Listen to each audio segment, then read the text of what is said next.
cooking time. So I put already oil here in pan. First, we saute this organic garlics. As you can see, when I get this one, so I get also 3 tubers bulbs of native tubers garlics. Yan o, yan, fresh na fresh. Then, just only salt, turmeric powder, and chili powder and onions. No need to put tomatoes. And I have extra yesterday because I make my own homemade chicken fritters or chicken nuggets. So this one already cooked. I removed from chicken fry because before yesterday I cooked chicken fry. So just I make flake this one.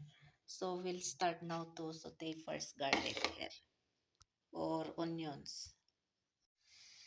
I put already onions also. So now we'll put now this flake chicken.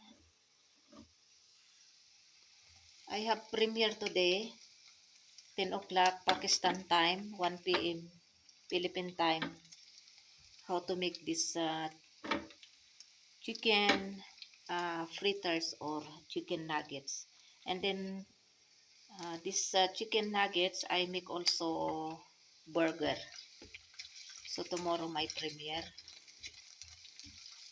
I make premiere for this burger.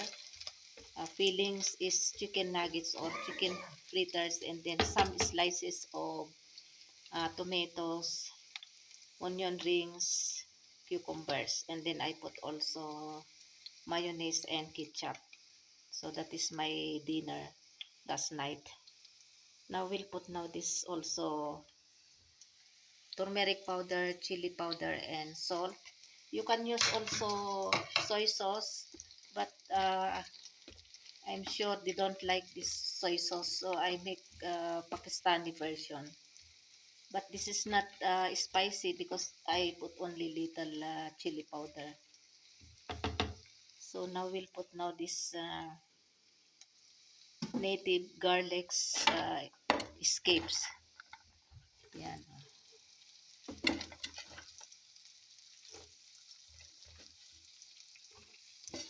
So we cook only in slow fire para hindi masunog.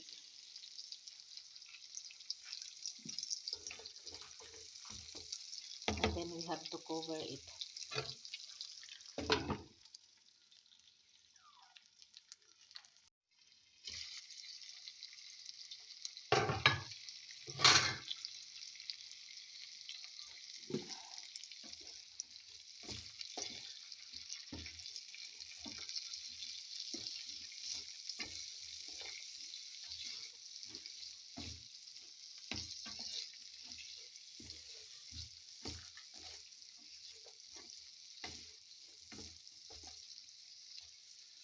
Cái ngồi nó bằng tiền có một người nó bằng tiền có.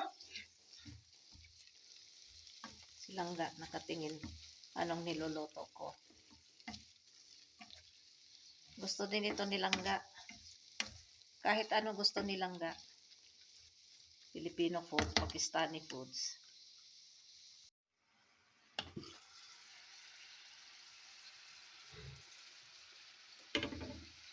Cooking organic native garlics escapes like this. Yan o. Ito. You can add also potatoes. But for me, I did not put potatoes. Just only I cook like this. Or if you want to cook pinakbet, you can also add this one. Pinakbet with different kind of vegetables. If you are there in Philippines, then you can.